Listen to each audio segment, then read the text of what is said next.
आदित्य बोलिए। त्योहार में जो बिहार के बच्चे बाहर से आए हैं, वो अगर बिहार में व्यवस्था नहीं बदली तो निश्चित तौर पर उनको अगले 10-15 दिन में वापस जाना पड़ेगा और वहीं गुजरात में, तमिलनाडु, दिल्ली, बॉम्बे की फैक्ट्रियों में जाकर जो नरक का ज़िंदगी लोग जी रहे हैं, उसी में फिर से उनको अपनी ज़िंदगी शुरू करनी पड़ेगी। लेकिन अगर लोगों ने यहाँ जो बात पिछले 3 साल में बताई गई है, अगर लोगों ने यहाँ पर बदलाव किया, जन स्वराज की व्यवस्था बनी, तो जो बच्चे भी लौट कर आए हैं, जो युवा साथी भी लौट कर आए हैं, उनको वापस जाने की ज़रूरत नहीं है। उनके लिए यहीं बिहार में 10, 12, 15 हज़ार रुपये के रोजी रोजगार की व्यवस्था 14 तारीख के बाद जन स्वराज की अगर व्यवस्था बनी, तो जो भी युवा छठ में घर आया है उसको वापस जाने की ज़रूरत नहीं है। उन सारे युवाओं से अपील कर रहे हैं कि आप अभी कहीं वापस मत जाइए। चुनाव के गांव जाकर लोगों को बताया, समझाया है। आप भी अपने गांव में प्रशांत किशोर बनिए, अपने परिवार का, अपने दोस्त का, अपने गांव के सभी साथियों को बताइए कि इस बार बिहार में जाति पर नहीं, हिंदू मुसलमान बनकर नहीं, 5 किलो अनाज के लिए नहीं, 5-10 हज़ार रुपए के लिए नहीं, सिर्फ और सिर्फ पढ़ाई और रोजगार के लिए वोट पड़ना चाहिए, बदलाव के लिए वोट पड़ना चाहिए।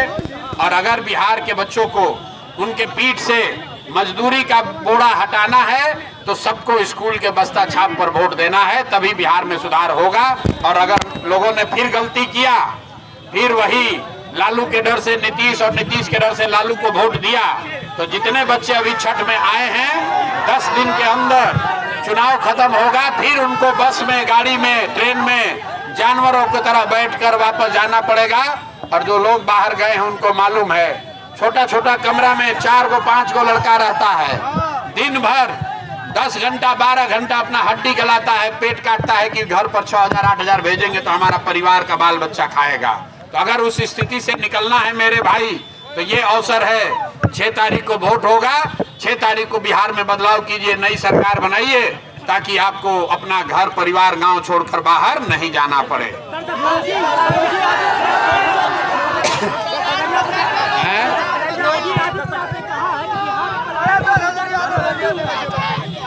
योगी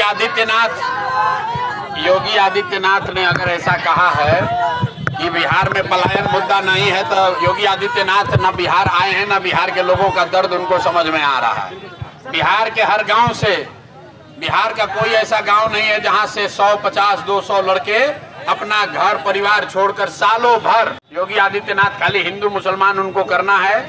यूपी में तरक्की हो रहा है और बिहार हम लोग पीछे जा रहे थे, लोग मजा ले रहा है।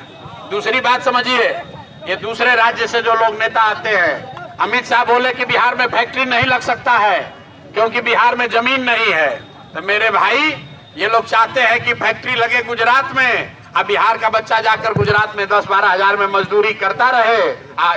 गुजरात का आदमी बनेगा फैक्ट्री में मालिक, अब बिहार का बच्चा बनेगा फैक्ट्री में मजदूर। तो बिहार के लोगों को तय करना है कि भैया आपको गुजरात में फैक्ट्री चाहिए कि आलमनगर, मधेपुरा, बिहार में फैक्ट्री चाहिए। तो बिहार में फैक्ट्री चाहिए तो सब लोग जगिए और इस बार लालू, नीतीश को, मोदी को यहाँ से किनारे कीजिए, नई व्यवस्था बनाइए, तभी बिहार में रोजगार होगा, पलायन बंद होगा।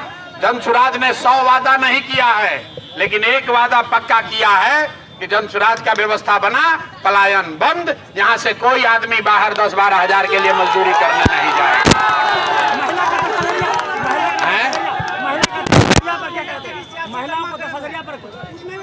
भाई, आप हिंदू हैं या मुस्लिम, अगर बिहार में रहते हैं तो क्या मुसलमानों के बच्चे बाहर मजदूरी करने नहीं जा रहे हैं?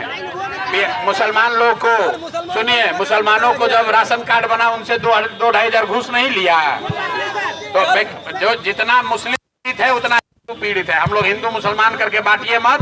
बिहार में जो गरीब है वो सब आदमी परेशान है और वो परेशानी का जड़ है लालू, नीतीश। इनको हटाइए, नई व्यवस्था बनाइए, बदलाव जरूरी है। अगर रोटी को भी नहीं पलटिएगा तो रोटी भी जल जाएगा। यहाँ 25 वर्ष से एक नेता बैठा हुआ है, इसको हटाना है कि नहीं हटाना है, लोगों से पूछिए। सबको बदलाव चाहिए कि नहीं चाहिए भाई?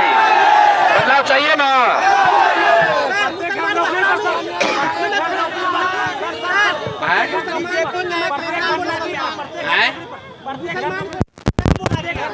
अरे भाई, प्रत्येक घर में नौकरी। आप यहाँ जितने लोग हैं, किसी को विश्वास है? हर घर में ही तेजस्वी यादव कह रहे हैं कि हम हर घर से नौकरी दे देंगे।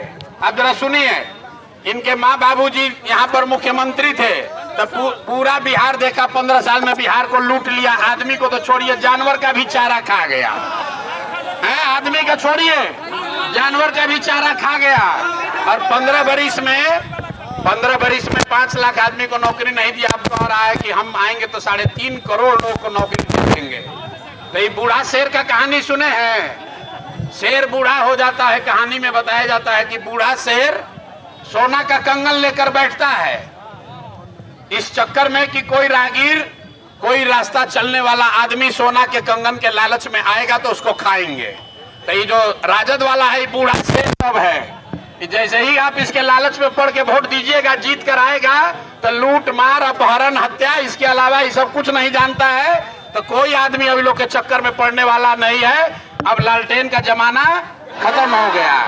लालटेन का जमाना नहीं चाहिए भैया। अब हम लोग को स्कूल का बस्ता चाहिए।